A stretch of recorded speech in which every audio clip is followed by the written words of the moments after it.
The morning sun cast long shadows across the cobblestones of Windsor Castle as Prince William walked slowly through the ancient corridors, his mind heavy with the weight of responsibility that seemed to grow heavier with each passing day. The echoes of his footsteps seemed to whisper the concerns that had been keeping him awake at night, the rising homelessness crisis that was spreading across Britain like a silent plague, touching lives in every corner of the kingdom he would one day serve. William paused before a tall window overlooking the castle grounds, watching as the early morning mist began to lift from the perfectly manicured lawns. Somewhere beyond these protected walls, thousands of people were waking up in doorways, under bridges, in temporary shelters that offered little more than a roof for one night. The statistics he had been reviewing the night before painted a picture that haunted him: families with children, veterans who had served their country, young people aging out of care systems with nowhere to go. His phone buzzed softly in his pocket. A message from his private secretary reminded him of the day's schedule: a visit to a homeless shelter in central London, followed by meetings with charity leaders and government officials.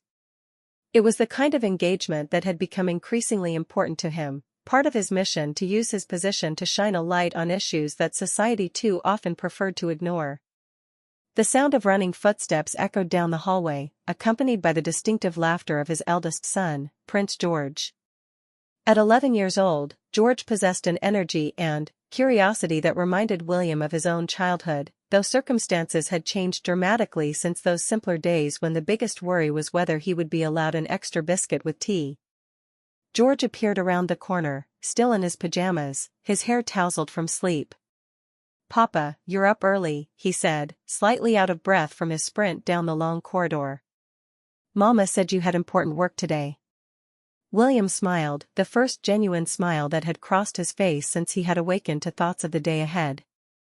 "I do have important work, but nothing more important than saying good morning to you." He ruffled his son's hair affectionately. "What are you doing up so early on a Saturday?" George's expression grew more serious, a look that seemed almost too mature for his young face. "I couldn't sleep. I kept thinking about what you and Mama were talking about last night at dinner. About people who don't have homes." The conversation George was referring to had been one of those moments when the adult world had inadvertently intruded into the family dinner table. Catherine had mentioned an article she had read about the increasing number of families living in temporary accommodation, and William had responded with details from his briefings about the crisis. They had both noticed George listening intently, his usual chatter replaced by thoughtful silence. William knelt down to meet his son at eye level, a habit he had maintained since George was small. "What were you thinking about?" George fidgeted with the sleeve of his pajama top, a gesture William recognized as his son's way of processing difficult emotions. "I don't understand how people can not have a home. Everyone should have a place to sleep and be safe, shouldn't they?" The innocence of the question struck William with unexpected force. Here was his son, who had never known want or insecurity, grappling with a concept that adults had somehow accepted as an inevitable part of modern life. It reminded William of his own childhood realization about poverty and inequality, those moments when his mother, Princess Diana, had first shown him that not everyone lived as he did. "You're absolutely right," William said quietly. "Everyone should have a safe place to call home. The fact that they don't is something I'm trying to help change." George's eyes lit up with interest. "How do you help change it?" William stood and walked back to the window, gesturing for George to join him. Together they looked out at the grounds where George played, learned to ride horses, and lived a life of privilege that came with both blessings and responsibilities. "Well," William began, choosing his words carefully, "today I'm going to visit a place where people who don't have homes can get help. I'll talk to them, listen to their stories, and try to understand what they need. Then, I'll use my voice to tell other people about what I've learned, hoping they'll want to help too." George pressed his face against the cool glass of the window. "Can I come with you?" The request caught William off guard. Royal children were carefully protected from direct exposure to society's harsher realities, at least until they were older and better able to process what they witnessed. But there was something in George's voice, a genuine desire to understand and help, that reminded William of his own childhood pleas to his mother. "It's not really a place for children," William said gently, but George's face fell with such obvious disappointment that he found himself reconsidering. "But perhaps we could find a way for you to understand better what homelessness means." George perked up immediately. "How?" William thought for a moment, remembering his own education about the world beyond palace walls. His mother had believed in showing rather than simply telling, in allowing him to see for himself the realities that existed beyond his privileged upbringing. "What if I took you somewhere first, somewhere safe, where you could meet people who work to help those without homes? Would you like that?" George nodded eagerly. "Yes, Papa. I want to understand." William felt a surge of pride mixed with concern. Pride because his son was showing compassion and a desire to engage with difficult realities. Concern because he knew that once George began to truly understand the extent of homelessness and poverty, his innocence would be forever changed. "All right then," William said, making a decision that felt both right and terrifying. "Go get dressed in something comfortable. We'll make this a learning day for both of us." As George ran off to get ready, William pulled out his phone to call his protection officers and private secretary. The day's schedule would need to be adjusted. What had been planned as a solo engagement would now become a father-son journey into understanding, compassion, and the weight of responsibility that came with privilege. An hour later, as they sat in the back of an unmarked car traveling toward London, George peppered his father with questions about homelessness, each one revealing both his genuine concern and his sheltered understanding of the world. "Do they choose to live outside?" George asked, watching the London suburbs pass by through tinted windows. "Some people think so," William replied, "but that's not really true. Most people who are homeless have had something terrible happen to them. They might have lost their job, or become sick, or had family problems. Sometimes young people age out of care homes and have nowhere to go. Sometimes families can't afford rent anymore." George absorbed this information with the seriousness of someone much older. "So it's not their fault?" "Very rarely is it their fault," William confirmed. "And even when people make mistakes, everyone deserves a second chance and a safe place to live." Their first stop was not the shelter William had originally planned to visit, but rather the headquarters of Centrepoint, a charity focused on youth homelessness that held special significance for the royal family. William's mother had been a patron, and he had continued her work, but he had never brought George here before. As they pulled up to the building, William noticed George's nervousness. His son had attended many royal engagements, but those had been ceremonial occasions, garden parties, state dinners, carefully choreographed events where everyone knew their role. This was different. This was real life, with all its unpredictability and emotional complexity. "Remember," William said as they approached the entrance, "we're here to listen and learn. Some of the people we meet today might have stories that are sad or difficult to hear. That's okay. Your job is just to be yourself and show them the kindness and respect you would want if you were in their situation." George straightened his shoulders in a gesture William recognized as his son preparing to take on a challenge. "I understand, Papa." Inside the building, they were greeted by Sarah Johnson, the charity's director, a woman in her 40s whose warm smile couldn't entirely mask the weariness in her eyes, the look of someone who had dedicated her life to fighting an overwhelming problem with insufficient resources. "Your Royal Highness," she said with a brief curtsy, then turned to George with genuine warmth. "And this must be Prince George. We're honored to have you both here today." George shook her hand solemnly, clearly taking his role seriously. "Thank you for having us. Papa says you help young people who don't have homes." Sarah's smile became more natural. "That's right. Would you like to see some of what we do?" As they toured the facility, George's eyes grew wider with each room they visited. Here was a common area where young people could gather, socialize, and access computers. There was a kitchen where they could learn cooking skills and share meals.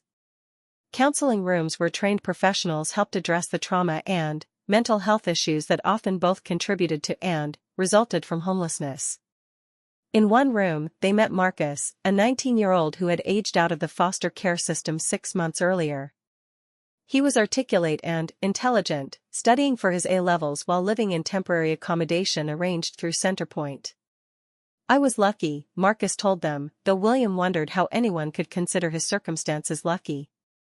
"Some of my mates from care ended up sleeping rough when they turned 18. The system just stops.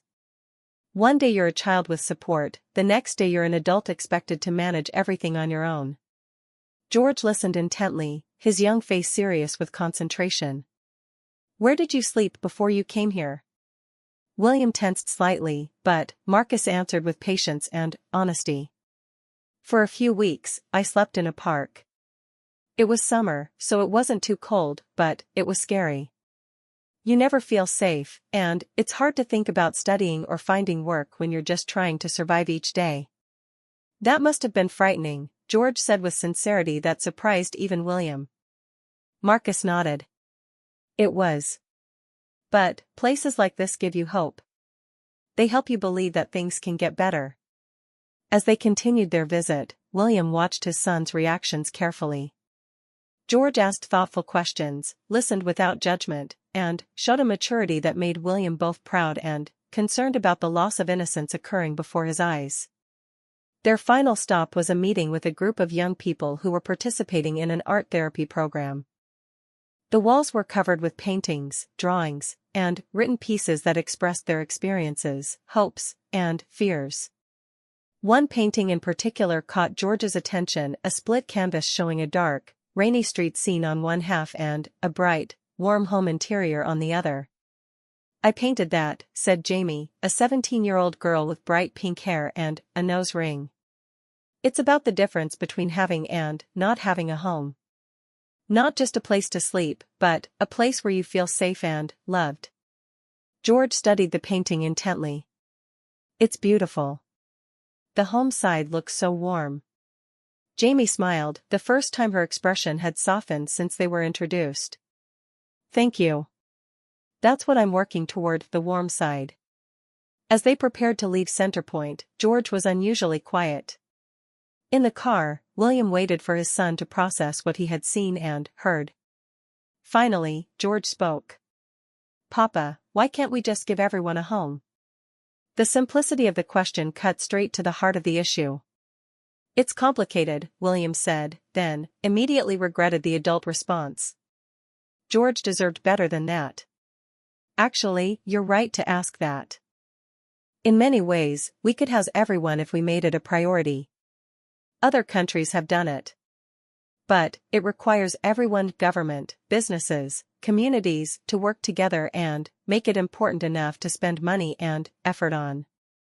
Like how we take care of the castles and palaces?" William paused, struck by the comparison. "Yes, in some ways. We spend a lot of money maintaining buildings that are important to us. If we decided that making sure everyone had a home was just as important, we could probably do it." George was quiet for another moment. "I want to help." "You already are helping, by caring and learning. When you're older, you'll have many opportunities to make a difference. But I want to help now." William looked at his son's determined expression and saw echoes of his own mother's passion for justice and compassion. Diana had never been content to wait for the proper time or the appropriate age to address suffering she witnessed. "What do you think you could do to help?" William asked. George thought carefully. "Could I talk to people about it? Like you do? Could I help raise money for places like Centerpoint?" William felt a mixture of pride and trepidation. "We could look into that. But first, I think we should talk to Mama about everything you've seen today. She'll want to know about your visit." As their car pulled through the gates of Windsor Castle, returning them to their world of privilege and security, both father and son were changed by their morning's experience. George had gained his first real understanding of inequality and injustice. William had seen his son begin to grapple with the responsibilities that would one day be his. That evening at dinner, Catherine listened as George recounted every detail of their visit, his excitement about wanting to help palpable in every word. William watched his wife's expressions change from surprise to concern to the same pride he had been feeling all day. "It sounds like you learned a lot today," Catherine said to George. "How do you feel about everything you saw?" George put down his fork and considered the question seriously. "Sad that people have to live like that. But, also, hopeful? Because there are people like Sarah and the others at Centerpoint working to help. And, because Papa says if enough people care, we can fix it." Later that night, after George had gone to bed, William and Catherine sat in their private sitting room, discussing the day's events. "Are you sure it was the right decision?" Catherine asked. "He's still so young." William nodded slowly. "I keep thinking about something my mother used to say, that we have a responsibility to use our privilege to help others, and that responsibility starts with understanding." George needed to understand.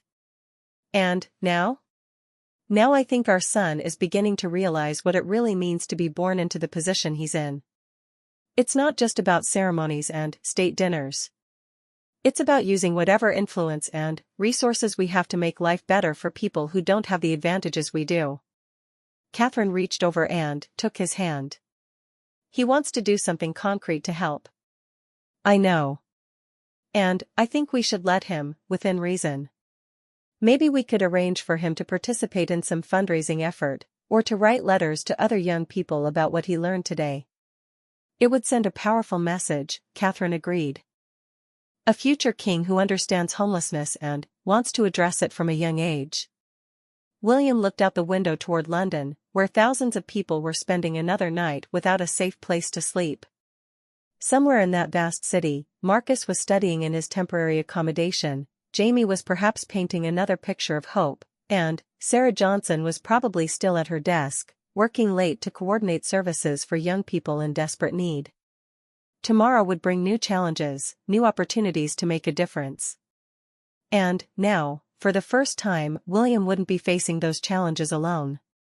His son, despite his youth, had chosen to join the fight against homelessness, bringing with him the fresh perspective and moral clarity that sometimes took adults years to develop.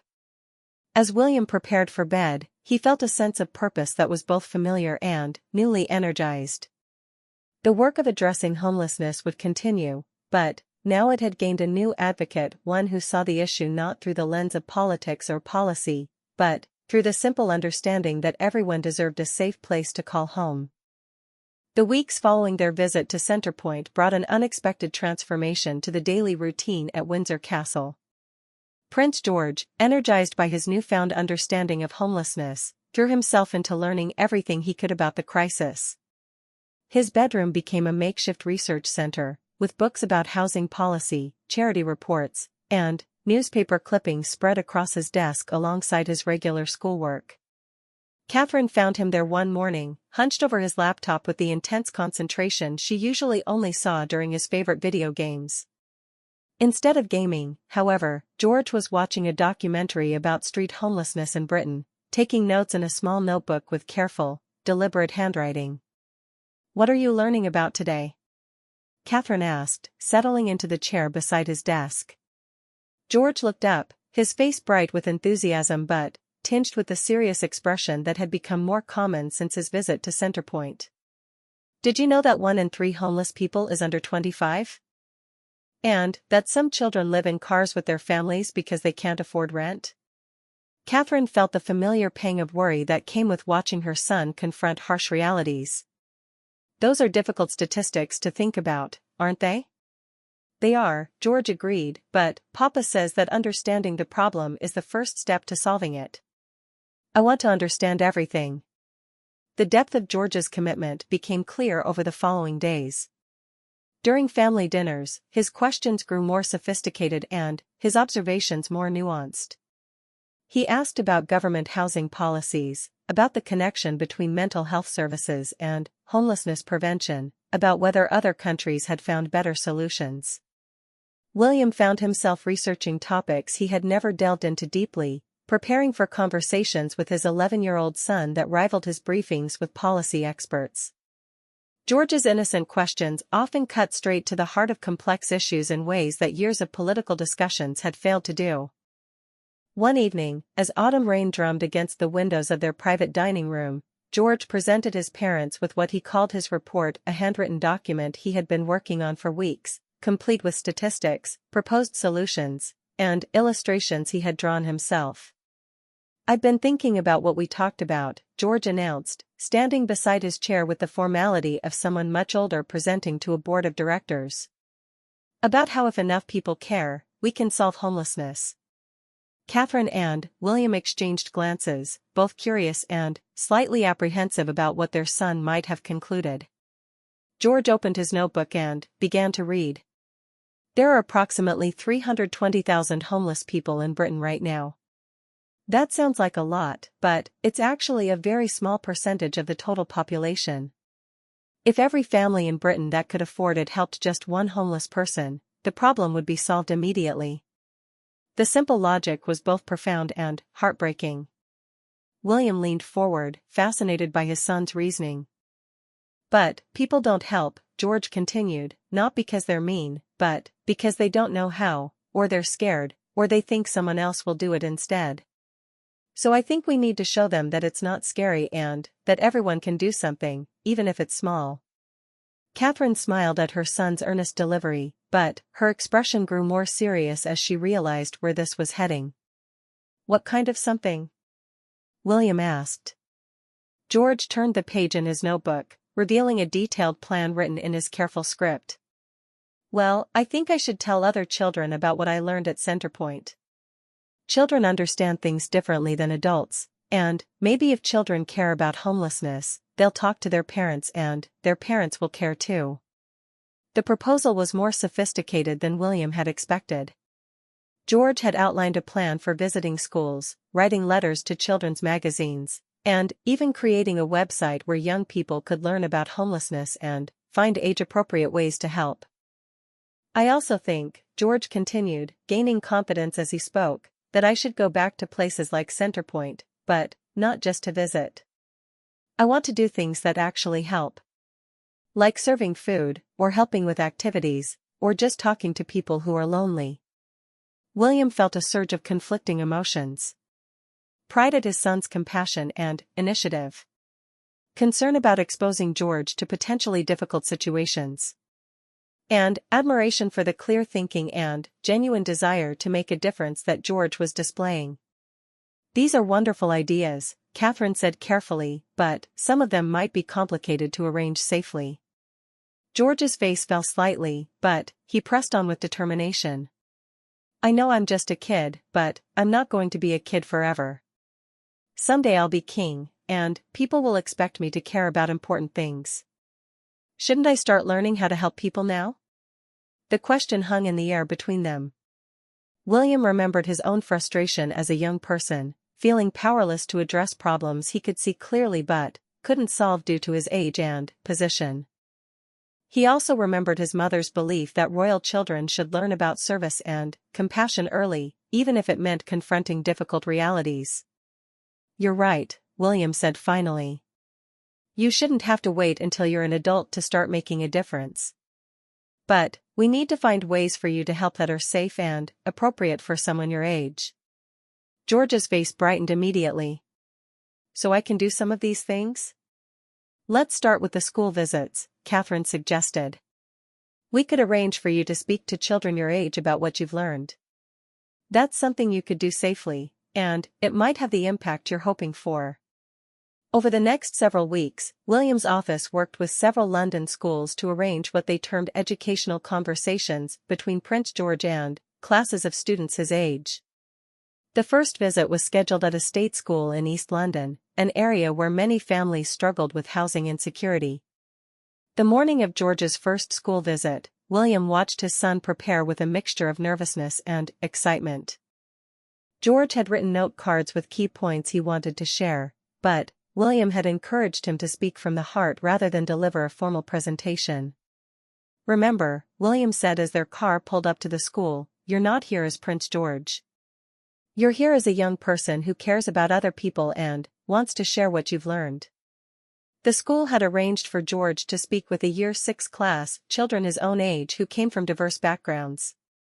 Some lived in stable family homes, others in overcrowded flats, and a few in temporary accommodation arranged by local authorities. Mrs. Patterson, the class teacher, introduced George simply as a young person who has been learning about homelessness and wants to share his thoughts with you. The children knew who he was, of course, but the informal setting and George's obvious nervousness helped create an atmosphere of equals rather than a royal visit. George stood at the front of the classroom, his note cards forgotten in his pocket, and began to speak with a sincerity that surprised even William. "I used to think that people who didn't have homes had done something wrong," George admitted, "or that they could just get a house if they wanted one. But I learned that's not true. I met young people who aged out of care and had nowhere to go. I met families who couldn't afford rent anymore because someone got sick or lost their job." The children listened with an attention that teachers rarely achieved during regular lessons. Several nodded as George described situations that might have been familiar from their own neighborhoods or families. "The thing that surprised me most," George continued, "is that people who are homeless are just people. They're not different from us. They have feelings and dreams and talents, just like we do. They just don't have a safe place to sleep." A girl named Aisha raised her hand tentatively. "My nan says homeless people should just get jobs." George considered this seriously. "That's what I used to think too. But it's really hard to get a job when you don't have an address, or a place to shower, or clean clothes. And some people are homeless because they lost their jobs, not the other way around." The conversation that followed was unlike anything William had expected.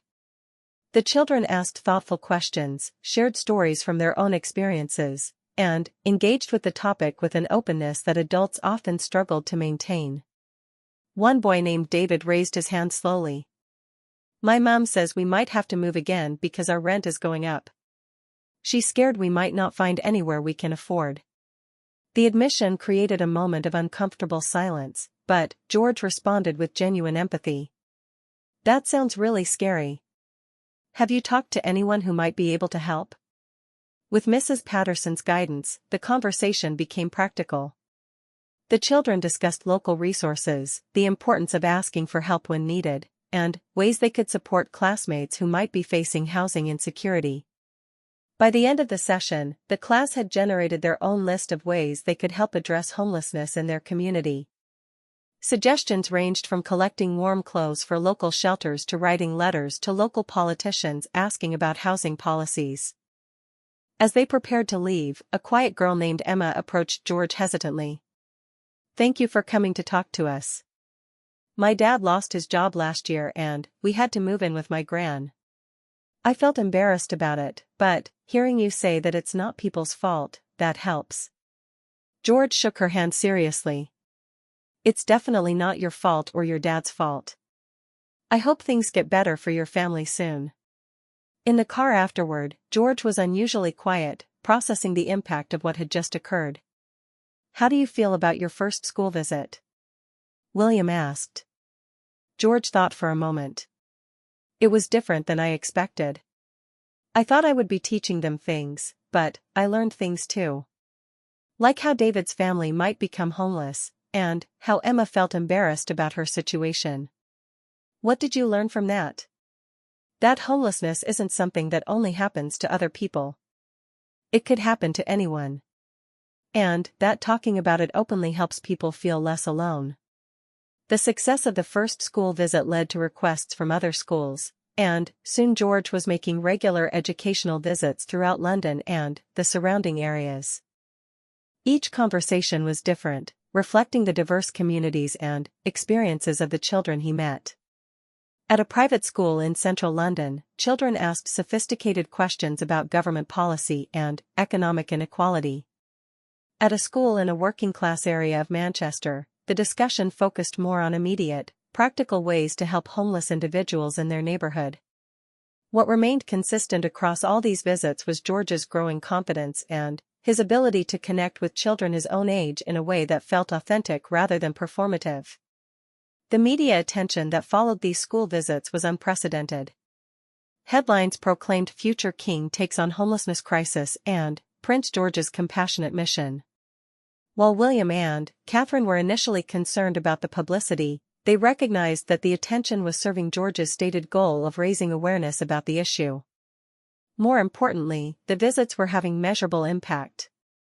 Schools reported increased student engagement with social issues, and several had initiated their own fundraising efforts for local homeless charities. Children were going home and discussing homelessness with their families, creating conversations that might not have occurred otherwise. One particularly meaningful visit took place at a school in Birmingham, where George met a class that included several children currently living in temporary accommodation. The honest conversation that followed challenged both George and the other students to think more deeply about the daily realities of housing insecurity. "When you don't have a permanent address," explained 10-year-old Marcus, "it's hard to feel settled anywhere. We've moved 4 times this year. Every time I start to make friends, we have to leave again." George listened intently, asking questions that demonstrated his growing understanding of how homelessness affected every aspect of a person's life, not just where they slept. After this particular visit, George approached his parents with a new proposal. "I want to do more than just talk to people," he announced. "I want to do things that actually help solve problems." The conversation that followed lasted long into the evening, as the family discussed the balance between George's desire to make a meaningful contribution and the practical constraints of his age and position. "What kind of things did you have in mind?" Catherine asked. George had clearly been thinking about this extensively. "I want to volunteer at places like Centerpoint, but not just for photo opportunities. I want to actually help with their programs. And I want to raise money, but in a way that shows other young people they can make a difference too." William admired his son's determination while considering the complexities involved in arranging meaningful volunteer opportunities for a future king. "Those are admirable goals," William said, "but we need to think carefully about how to make them work safely and effectively." George's response demonstrated the maturity he had gained through his recent experiences. "I understand there will be restrictions because of who I am. But I don't want to let that stop me from doing anything meaningful. There has to be a way to help that's real, not just symbolic." As autumn gave way to winter, George's commitment to addressing homelessness deepened rather than waned. His bedroom walls were now covered with photographs from his school visits, letters from children he had met, and planning documents for future initiatives. The transformation in George was evident to everyone around him. He had developed a gravitas and sense of purpose that seemed remarkable in someone so young. More importantly, he had begun to understand the weight of responsibility that came with his privileged position, and his determination to use that privilege constructively.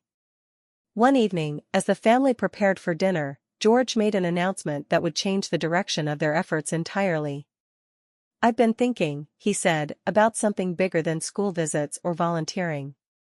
What if we could create something that would help homeless people and show other young people how to get involved, all at the same time?"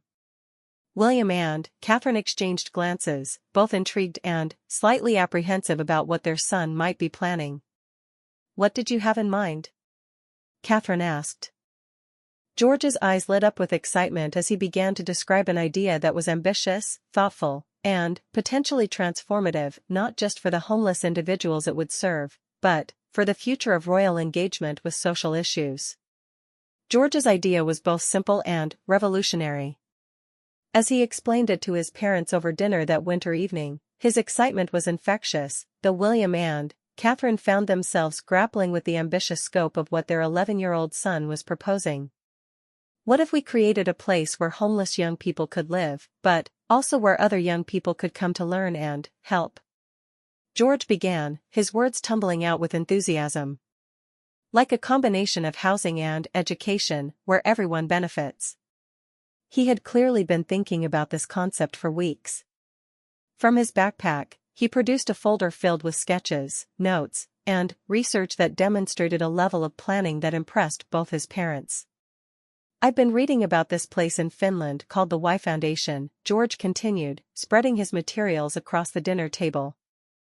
"They provide housing for young people, but they also have programs where university students can live there too, and everyone helps each other. The university students get affordable housing, and the homeless young people get mentors and friends. William studied his son's carefully drawn diagrams, which showed a building with both individual apartments and common areas designed for shared activities and learning. It was clear that George had been thinking not just about providing shelter, but about creating community. And, I thought, George said, his voice growing more confident, what if young people from all different backgrounds could come there to volunteer and learn? What if it was a place where future teachers and doctors and social workers could train while actually helping people? Catherine leaned forward, intrigued despite her concerns about the complexity of what George was suggesting. Tell us more about how you think this would work. George opened his notebook to a page covered with neat lists and arrows connecting different ideas. Well, homeless young people would have their own flats, so they'd have privacy and dignity. But there would be common areas where everyone could eat together, study together, and do activities together. University students studying social work or education could live there too, and they'd help run programs. The concept was remarkably sophisticated for someone George's age. William found himself genuinely impressed by the thoughtfulness of the proposal, even as he mentally catalogued the numerous practical and logistical challenges it would present. Other young people could come regularly to volunteer, George continued, but they wouldn't just be helping homeless people. They'd be learning from them too. Everyone would teach each other things. William set down his fork, giving George his full attention. What would you call this place? George grinned. The Common Ground Center. Because it would be a place where people from different situations could find things they have in common. The name perfectly captured the spirit of what George was envisioning, not a traditional charity model where some people helped others, but a community where everyone contributed and benefited. Over the following days, George's proposal became a frequent topic of family discussion. Catherine found herself researching similar projects in other countries, while William consulted with housing experts and youth service providers to understand the feasibility of such an undertaking. What they discovered was encouraging. Similar models existed in several European countries, with proven track records of success. More importantly, there was significant need for exactly the kind of innovative approach George was suggesting. The traditional model of homeless services, explained Dr. Rebecca Collins, a housing policy expert William consulted, often creates dependence rather than empowerment. What your son is describing sounds more like a community development model, where everyone has something to offer. The more research they conducted, the more viable George's idea appeared. There was funding available for innovative approaches to youth homelessness. Several universities had expressed interest in partnerships that would provide practical experience for their students.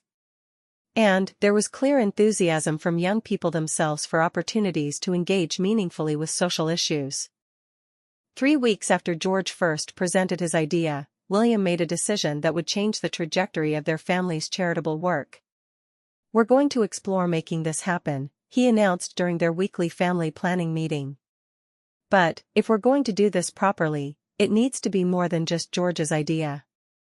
It needs to be a genuine partnership between multiple organizations and communities. George's face lit up with excitement, but Catherine voiced the concern they were all feeling. This is a massive undertaking. Are we sure we're prepared for everything it would involve? William nodded soberly. It's definitely ambitious. But, I keep thinking about what George said about finding common ground. Maybe that's exactly what we need in how we approach homelessness. Not just charity, but genuine community. The first step was consulting with young people who had experienced homelessness themselves. William arranged for George to meet with a focus group of current and former residents of various youth housing programs, to hear their thoughts on his proposal. The meeting took place at Centerpoint's headquarters, in the same room where George had first met Marcus months earlier. This time, however, George was not just learning about homelessness, he was presenting a potential solution and seeking feedback from those who would be most affected by it. The thing I like about your idea, said Maya, a 20-year-old who had been homeless for 6 months before finding stable housing, is that it doesn't make us feel like charity cases. It sounds like we'd be contributing members of a community, not just people receiving help. This perspective was echoed by others in the group. Traditional homeless services, while necessary, often reinforced feelings of otherness and dependency. George's model offered the possibility of genuine integration and mutual benefit. I think university students would actually learn more from living with us than from their textbooks, added Jamal, 19, who had aged out of care and was now studying for his A-levels while living in supported accommodation. We know things about resilience and survival that you can't learn in a classroom. George listened intently to every comment and suggestion, taking notes and asking thoughtful questions. His approach was notably different from his earlier school visits. He was no longer primarily sharing what he had learned, but genuinely collaborating to refine and improve his idea. What would you want people to know about what it's like to be homeless? George asked the group. That we're not broken, responded Sarah, 18, who had been living independently since aging out of foster care. We've been through difficult things, but we have strengths and dreams just like everyone else. We don't need fixing, we need opportunities. This conversation profoundly influenced how George and his team developed the concept for the Common Ground Center. Rather than a traditional service provider model, they began planning something more radical, an intentional community where housing, education, and mutual support would be integrated seamlessly. The next phase involved consulting with universities and community organizations about potential partnerships. George insisted on participating in these meetings, despite their formal and complex nature.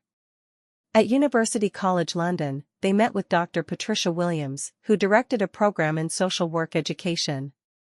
She listened to George's presentation with growing enthusiasm. What you're describing addresses one of our biggest challenges, she told them. Our students need real-world experience working with diverse populations, but traditional placements often feel artificial. Living and learning in an intentional community like this would provide authentic, ongoing relationships rather than brief interventions. Similar enthusiasm came from representatives of youth organizations, mental health charities, and educational institutions. What began as George's ambitious idea was evolving into a collaborative effort involving multiple sectors and communities. The practical planning required extensive consultation with local authorities, housing experts, and youth service providers. George attended many of these meetings, though he often found them less engaging than his conversations with the young people who would actually use the services. During one particularly dry meeting about building codes and safety regulations, William noticed George doodling in the margins of his notebook. Rather than the usual sketches of football players or video game characters, George was drawing detailed floor plans for common areas and private spaces, still refining his vision even as adults discussed legal requirements and funding structures. Are you bored with all these planning meetings? William asked as they drove home from a session with local council representatives. George considered the question seriously. The meetings are important, but sometimes I think adults make things more complicated than they need to be. The young people I talked to understood the idea immediately. They knew exactly what would work and what wouldn't. This observation led to a significant shift in their planning process. Rather than developing the program and, then, consulting with potential residents, they decided to involve homeless young people as genuine partners in the design process from the beginning. A series of collaborative planning sessions were organized, bringing together homeless youth, university students, community leaders, and policy experts. George facilitated many of these discussions, demonstrating a natural ability to help diverse groups find common ground. The most important thing, George told one planning group, is that everyone who lives here feels like they belong and have something valuable to contribute. It can't just be about some people helping other people. It has to be about everyone helping everyone. This principle guided every aspect of the planning process. Residents would be available to homeless youth, university students studying related fields, and young professionals beginning careers in social services. Common meals would be prepared collaboratively. Educational programs would be designed to allow everyone to both teach and learn. The breakthrough came during a planning session focused on governance and community standards. Traditional homeless services often had extensive rules and restrictions designed to maintain order and safety. But the group working with George developed a different approach, a community agreement that would be created and maintained by residents themselves. What if the people who live there create their own community standards, suggested Anna, a former homeless youth who was now studying social work. Not rules imposed by staff, but agreements made by community members about how they want to live together. This concept of resident-led governance became central to the Common Ground Center model. Rather than being clients receiving services, residents would be community members with both rights and responsibilities for creating the kind of environment they wanted to live in. By spring, the planning had progressed to the point where they were ready to secure a location and begin fundraising in earnest. George had continued his school visits throughout this period, but now his presentations included updates on the Common Ground Center and opportunities for other young people to get involved. The response from children and teenagers was overwhelming. Schools began organizing fundraising events. Youth groups offered to volunteer during construction and setup. Most importantly, young people began sharing the idea with their families and communities, creating ripples of awareness and support. "I think what George has done," reflected Mrs. Patterson, the teacher from his first school visit, is shown young people that they don't have to wait until they're adults to tackle serious problems. They can make a difference right now, in ways that are meaningful and real. The impact extended beyond just raising awareness about homelessness. George's initiative was inspiring young people to think differently about their own capacity to create change. Schools reported increased student interest in community service and social justice issues. One particularly moving response came from David, the boy who had worried about his family's housing situation during George's first school visit. He wrote a letter that William read aloud during a family dinner. "Dear Prince George, my mom wanted me to tell you that we found a new flat we can afford, so we don't have to worry about being homeless anymore. But I wanted to tell you something else. When you talked to our class about homelessness, you made me feel like it wasn't our fault that we were struggling. You made me feel like we still had dignity even when things were scary. I want to volunteer at your Common Ground Center when it opens, because I want other kids to feel the way you made me feel, like they matter and like things can get better. Thank you for caring about people like us." George listened to the letter with tears in his eyes. "That's why we're doing this," he said quietly. "Not just to provide housing, but to help people feel like they matter." The first location for the Common Ground Center was secured in South London, a former office building that could be converted to provide 30 individual residential units along with extensive common areas for dining, studying, recreation, and community meetings. George insisted on being involved in the design process, working with architects to ensure that the space would feel like a community rather than an institution. His contributions were practical and thoughtful, suggesting study nooks where residents could find quiet space, designing a communal kitchen large enough for cooking together but flexible enough for individual use, planning outdoor areas where people could garden and gather. "Every space should feel like it belongs to the people who use it," George explained to the design team. "Not like they're visitors in someone else's building." As summer approached and construction began, George's role in the project continued to evolve. What had started as an 11-year-old's compassionate response to learning about homelessness had become a genuine innovation in community-based solutions to housing insecurity. But, perhaps most significantly, George's initiative had begun to change the conversation about youth engagement with social issues. Young people across the country were recognizing that they didn't need to wait for permission to address problems they cared about. The future king was learning that true leadership meant not just identifying problems, but creating opportunities for others to be part of the solution.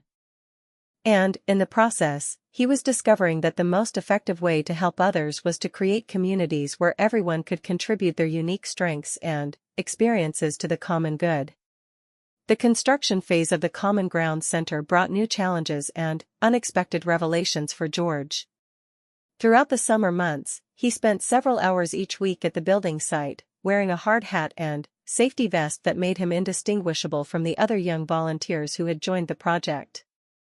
The decision to involve future residents in the construction process had been George's idea, inspired by his belief that people should have a hand in creating the spaces where they would live. What surprised everyone was how naturally George fit into the collaborative atmosphere of the worksite. "He's not what I expected," admitted Tony Martinez, a construction foreman who had initially been skeptical about having a royal child involved in the project. "I thought it would be all photo opportunities and careful supervision. But the kid actually works, and he listens more than he talks." George had indeed surprised many people with his approach to the construction phase. Rather than viewing it as a ceremonial role, he threw himself into learning practical skills, basic electrical work, painting, landscaping, and furniture assembly. More importantly, he used the time to build relationships with the young people who would eventually call the Common Ground Center home. Maya, the 20-year-old who had participated in the original focus group, was now serving as a resident advisor during the setup phase. She worked alongside George on preparing individual residential units, and their conversations revealed the depth of thought George was bringing to every aspect of the project. "Most people who want to help homeless people have never actually spent time with us," Maya observed as they painted walls in what would become her own apartment. "They make decisions about what we need without asking us what we want. But you're different. You actually care what we think." George paused in his painting to consider this. "I think that's because I learned early on that I don't actually know what it's like to be homeless. I can learn about it and care about it, but I can't understand it the way you do. So why would I make decisions without asking people who actually have the experience?" This humility had become one of George's defining characteristics throughout the project. Despite his position and the attention his involvement brought, he consistently positioned himself as a learner and collaborator rather than a leader or decision-maker. The approach was noticed by Dr. Elena Rodriguez, a research psychologist studying community-based solutions to homelessness, who had been documenting the Common Ground Center development as a case study. "What's remarkable about Prince George's involvement," she noted in her preliminary findings, "is that he's managed to use his privilege to amplify other voices rather than replace them. The young people involved in this project don't feel like they're being helped by him, they feel like they're working with him toward a shared goal." This dynamic became even more apparent as the opening date for the Common Ground Center approached. Rather than a traditional ribbon-cutting ceremony with speeches from dignitaries, George had proposed something unprecedented: a community celebration planned and hosted by the people who would actually live and work at the center. The planning meetings for the opening event took place in the center's community room, around a large table that George had specifically requested be round rather than rectangular. "I don't want anyone sitting at the head of the table," he had explained to the designers. "This is supposed to be a place where everyone's voice matters equally." The group planning the opening included George, Maya, Jamal, and Sarah from the original focus group, along with 3 university students who would be living at the center while pursuing degrees in social work and education. Also present were representatives from Centerpoint and other partner organizations. "I think the opening should show people what this place is actually about," suggested Alex, one of the university students. "Not just speeches about helping homeless people, but actually seeing the community we're creating." George nodded enthusiastically.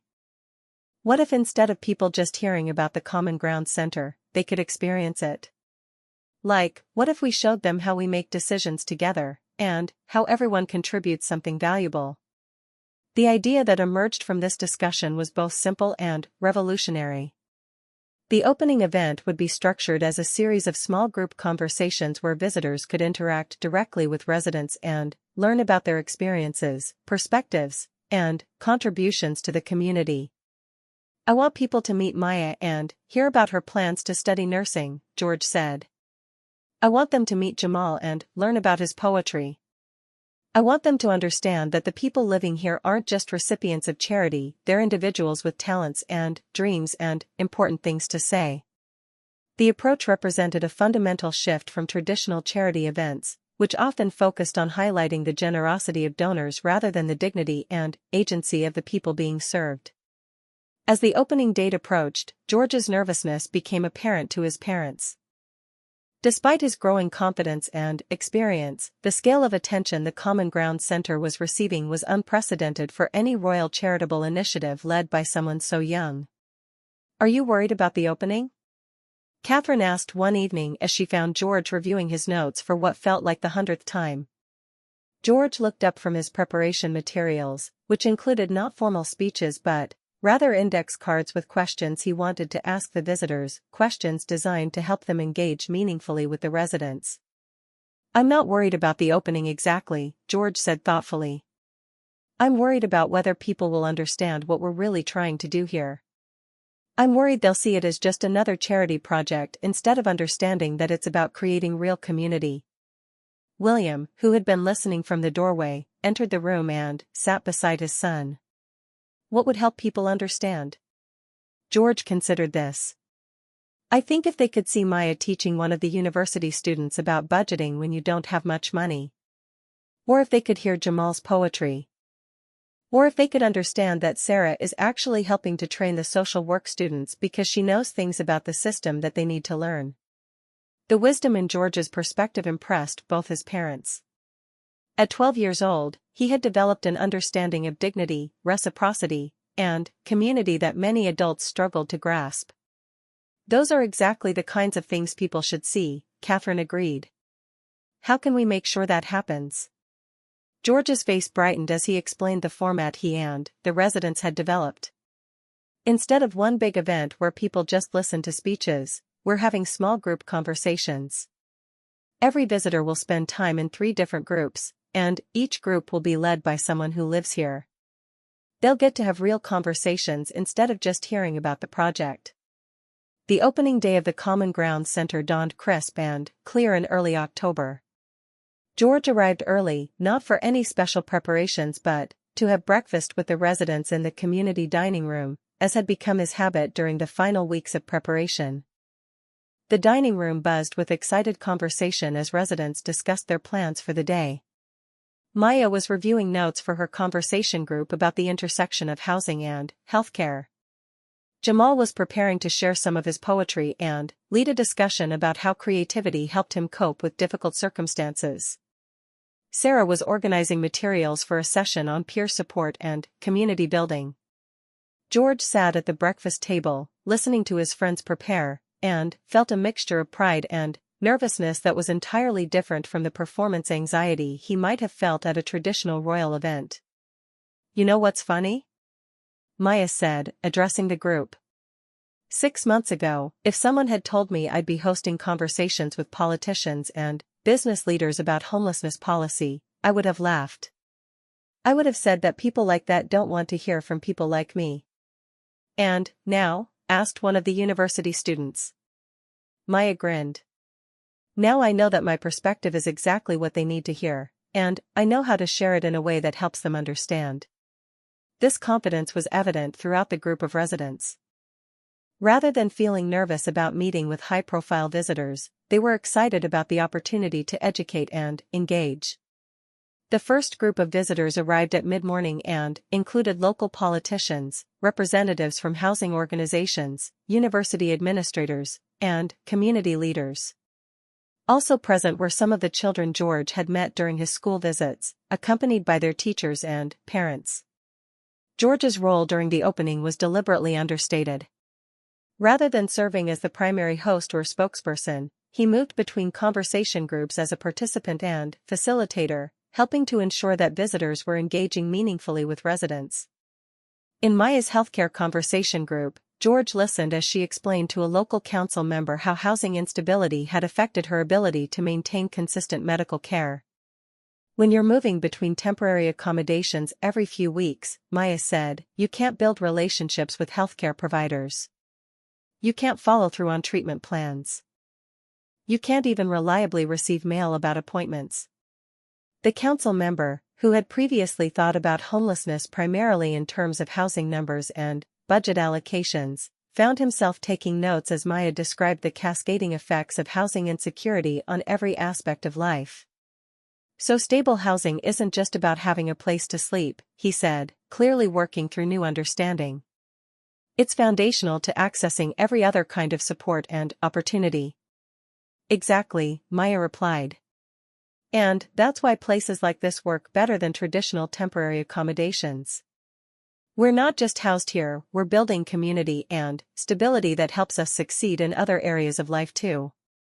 George watched this conversation with satisfaction. This was exactly the kind of understanding he had hoped the Common Ground Center would facilitate, not just sympathy for homeless individuals, but recognition of the systemic changes needed to address homelessness effectively. In Jamal's creativity group, a different but equally important conversation was taking place.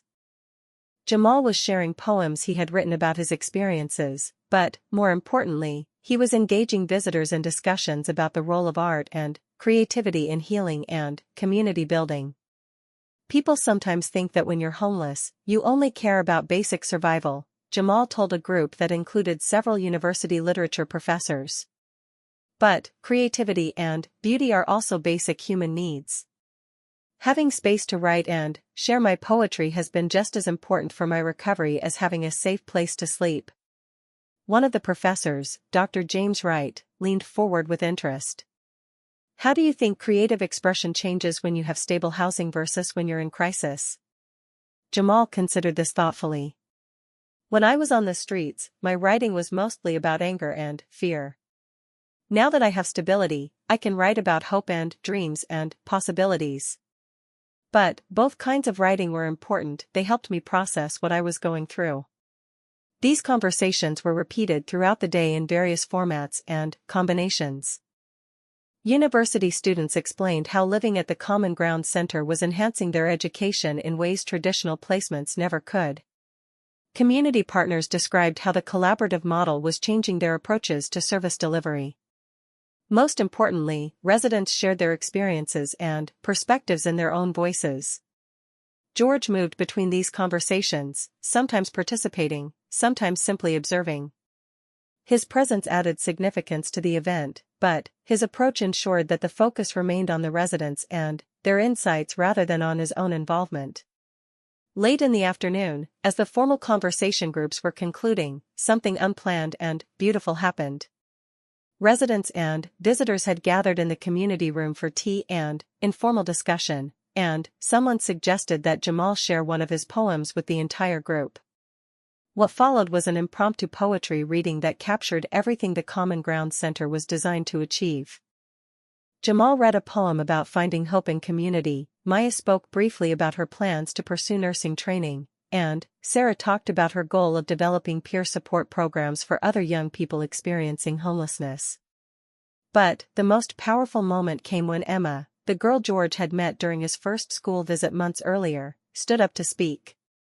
Now 13, she had come to the opening with her class and had spent the day participating in the conversation groups.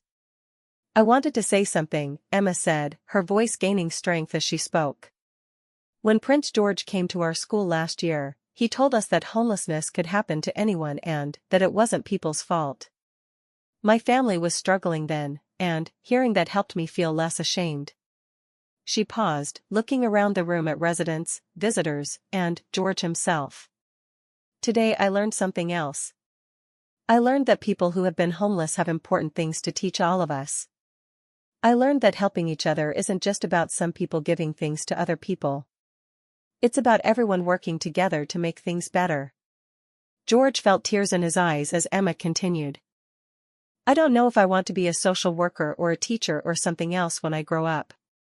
But I know I want to be part of creating communities like this one, where everyone matters and everyone has something to contribute. The spontaneous applause that followed Emma's comments captured the spirit of the entire day.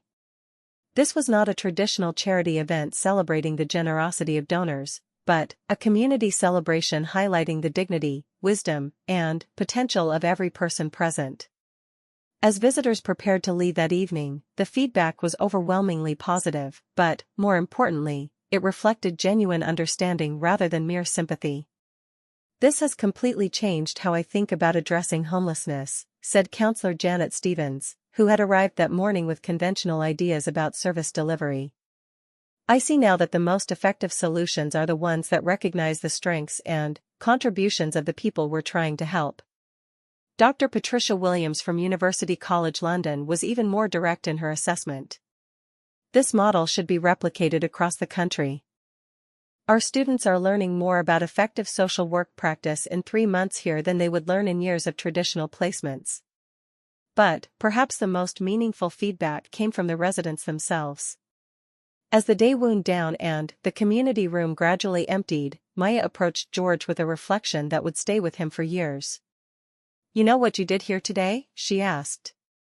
"You showed people that we're not broken people who need fixing. You showed them that we're whole people who have valuable things to offer. That's going to change how they think about homelessness forever." George hugged his friend, feeling both proud of what they had accomplished together and humbled by the recognition that this was just the beginning. The Common Ground Center was open, the community was established, and the model was proven effective. Now the real work could begin, not just of providing housing and support, but of changing hearts and minds about what it meant to address homelessness with dignity, respect, and genuine partnership. 6 months after the opening of the Common Ground Center, George sat in the community room working on his mathematics homework alongside Sarah, who was preparing for her social work entrance exams. The scene had become routine, George spending several afternoons each week at the center, not as a visiting dignitary but as an integrated member of the community. The transformation that had occurred in both George and the residents was remarkable. What had begun as a charitable initiative had evolved into something much more profound, a genuine community where traditional boundaries between helper and helped had dissolved into mutual support and shared purpose. "I don't understand why they make algebra so complicated," George muttered, erasing his work for the 3rd time. Sarah glanced over at his textbook and smiled.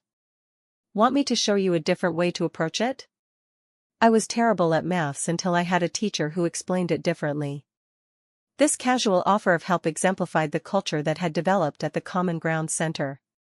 Everyone was both teacher and student, both giver and receiver. George had learned as much from the residents as they had gained from their association with him. The center's success had exceeded everyone's expectations. All 30 residential units were occupied, with a waiting list of both homeless youth and university students seeking admission. More importantly, the outcomes for residents were dramatically better than traditional housing programs achieved. Maya had not only completed her nursing prerequisites but had been accepted into a prestigious program at King's College London. Jamal's poetry had been published in several literary magazines, and he was mentoring other young people in creative writing. Sarah had been offered a full scholarship to pursue social work training, with the understanding that she would return to help develop peer support programs. But the impact extended far beyond individual success stories. The Common Ground Center had become a model studied by policymakers and housing experts from around the world. More significantly for George, it had become the foundation for a fundamental shift in how he understood his role and responsibilities. "You know what's interesting?" George said to Sarah as they both struggled with their respective studies. "When I first learned about homelessness, I thought my job was to help solve the problem. Now I realize my job is to help create conditions where other people can solve the problem." Sarah looked up from her textbook, intrigued by this observation. "What's the difference?" George considered his words carefully. "If I try to solve homelessness, it's about me and what I can do with my position and resources.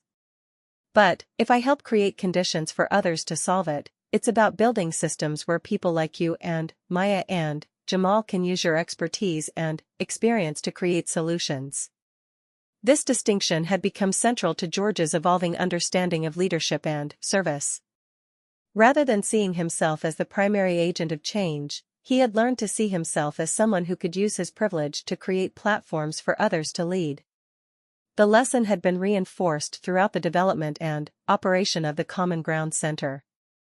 The most effective innovations had come not from George's initial ideas, but from the collective wisdom of residents, university students, and community partners working together. For example, The peer mentorship program that had become one of the center's most successful features had been designed entirely by former residents working with current ones. The educational partnerships that allowed university students to gain practical experience while contributing to the community had been negotiated by residents themselves, who proved to be effective advocates for their own needs and capabilities. George's role had evolved into something unique in royal charitable work, not a patron or figurehead, but a genuine community member who happened to bring unusual resources and attention to collaborative efforts. This approach had attracted significant attention from other young people around the world. The Common Ground Center regularly received visitors from youth organizations, schools, and even other royal families interested in learning about George's model of engagement. During one such visit, a group of teenagers from Sweden spent a week at the center learning about community-based solutions to homelessness. What impressed them most was not the innovative housing model, but the authentic relationships they observed between George and the residents. "In our country, we have many good social programs," observed 16-year-old Astrid Lindqvist, "but we don't have examples of young people from privileged backgrounds genuinely partnering with people from different circumstances. This is something we want to replicate." The international attention had led to invitations for George to speak at conferences and policy forums around the world. With his parents' support, he had accepted several of these opportunities, always insisting that residents of the Common Ground Center participate as co-presenters. At a United Nations Forum on Youth Homelessness in New York, George and Maya jointly presented their model to delegates from 40 countries. The presentation was notable not only for its content, but for the dynamic between the two speakers. Maya handled the technical policy discussions, drawing on her lived experience and her training in healthcare to address questions about service integration and trauma-informed care. George focused on the systematic challenges that prevented effective solutions from being implemented at scale. "The problem isn't that we don't know how to address homelessness," George told the assembly. "The problem is that solutions require genuine partnership between people with different types of expertise and resources. Too often, people like me have resources but lack understanding, while people like Maya have understanding but lack resources." Maya picked up the thought seamlessly. The Common Ground Center works because it creates space for both kinds of expertise to contribute equally. "George didn't try to solve homelessness for us, he created conditions where we could solve it together." The presentation received sustained applause, but, more importantly, it resulted in commitments from several countries to pilot similar collaborative approaches to youth homelessness. Back in London, the success of the Common Ground Center had generated interest from the government in expanding the model. George found himself, at age 12, regularly consulting with housing ministers and policy advisors about systemic reforms to address homelessness. These meetings were unlike any previous royal engagement with government. Rather than ceremonial briefings or token consultations, they were substantive working sessions where George's insights, informed by his genuine relationships with homeless individuals, influenced actual policy development. During one particularly significant meeting with the housing minister, George presented recommendations that had been developed collaboratively by residents of the Common Ground Center, university researchers, and community organizations. "The current system creates artificial distinctions between emergency accommodation, transitional housing, and permanent housing," George explained, reading from notes that reflected input from dozens of stakeholders. "But people's lives don't fit into these categories. What we need is flexible, community-based approaches that can adapt to individual circumstances and goals." The minister listened attentively, occasionally asking questions that demonstrated genuine engagement with the substance of the proposals. "These recommendations would require significant changes to current funding structures," she observed. "Yes," George agreed, "but the current funding structures aren't working.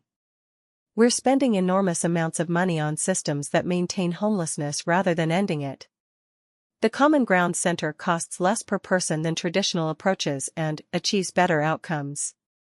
The data supported George's assertion. Independent evaluation of the Common Ground Center had found that residents achieved housing stability, educational progress, and employment success at rates significantly higher than comparable programs, while the per-person cost was lower than traditional temporary accommodation. More importantly, resident satisfaction was extraordinarily high, with 98% reporting that they felt respected, supported, and empowered by their experience at the center. These outcomes had attracted attention from housing providers across the UK, leading to plans for 5 additional common ground centres in different cities. George had been invited to participate in the planning for these new sites, but he had insisted that the leadership come from people with lived experience of homelessness. "My role should be to help secure resources and attention," he told his parents during one of their regular family discussions about his increasing responsibilities. "But the actual expertise for developing these programs should come from people who understand homelessness from the inside." This principle guided George's approach to his expanding influence on homelessness policy. Rather than positioning himself as an expert, he consistently used his platform to amplify the voices and insights of people with direct experience of housing instability. The approach had earned him respect from unexpected quarters. At a recent conference of homeless service providers, George had been introduced not as Prince George, but as one of the UK's most effective advocates for peer-led solutions to homelessness. The introduction reflected a transformation that went beyond charitable work or policy influence. George had developed a reputation as someone who understood that lasting social change required shifting power dynamics, not just providing services. This understanding was evident in his approach to the growing attention his work was receiving. Rather than accepting individual accolades, George consistently redirected recognition to the communities and partnerships that made change possible. When the Common Ground Centre received a prestigious award for innovation in youth services, George insisted that Maya, Jamal, and Sarah accept the award on behalf of the entire community. His brief remarks at the ceremony captured his evolving understanding of leadership. "This award belongs to everyone who had the courage to imagine a different way of addressing homelessness," he said. "My contribution was using whatever privilege I have to create space for people with real expertise to design and implement solutions. The innovation came from them, not from me." As George approached his 13th birthday, the impact of his work on homelessness had grown beyond what anyone could have anticipated when he first visited Centrepoint 2 years earlier. But, perhaps more importantly, his approach to that work had established a new model for how privilege and platform could be used in service of justice and community. The final scene of this chapter in George's life took place on a quiet Tuesday evening at the Common Ground Centre. George was participating in the weekly community meeting where residents, university students, and staff made decisions about everything from meal planning to policy advocacy. The meeting was facilitated by Alex, one of the original university students who had now graduated and been hired as the center's community coordinator. The agenda included both routine matters and a significant discussion about expanding the center's peer support program to serve other housing providers across London. "The question," Alex said, "is whether we're ready to take on this kind of expansion, and what it would mean for our own community." Maya, who had been elected by residents to represent their interests in such discussions, spoke first. "I think we have a responsibility to share what we've learned, but not if it compromises what we've built here." The conversation that followed was sophisticated and thoughtful, with participants considering resource allocation, community capacity, and long-term sustainability. George contributed to the discussion, but his voice was one among many rather than carrying special weight. Ultimately, the community decided to proceed with the expansion, but with careful attention to maintaining the culture and relationships that made the Common Ground Centre effective. As the meeting concluded and people began to disperse to their evening activities, George lingered in the community room with Maya, who was preparing for final exams before starting her nursing program. "Can I ask you something?" George said. "Do you think we've actually made a difference in addressing homelessness, or have we just created one really good program?"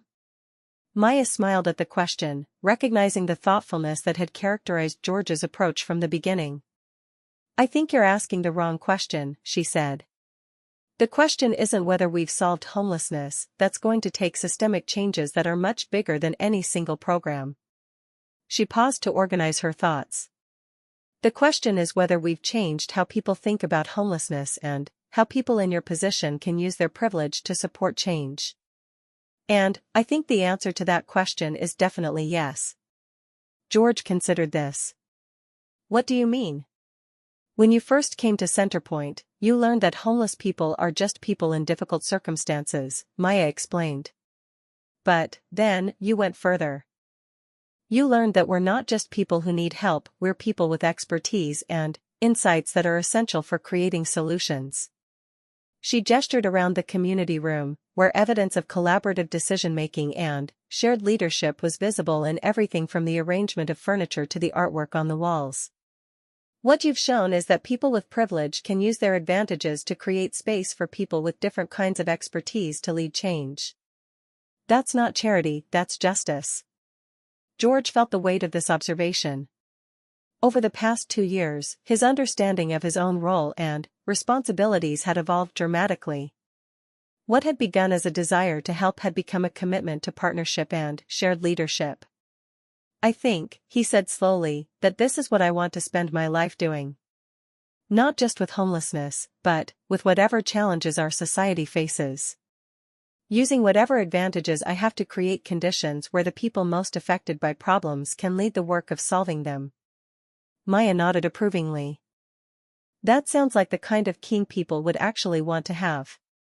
As George walked home that evening, he reflected on how much had changed since that first morning when he had asked his father about people who didn't have homes.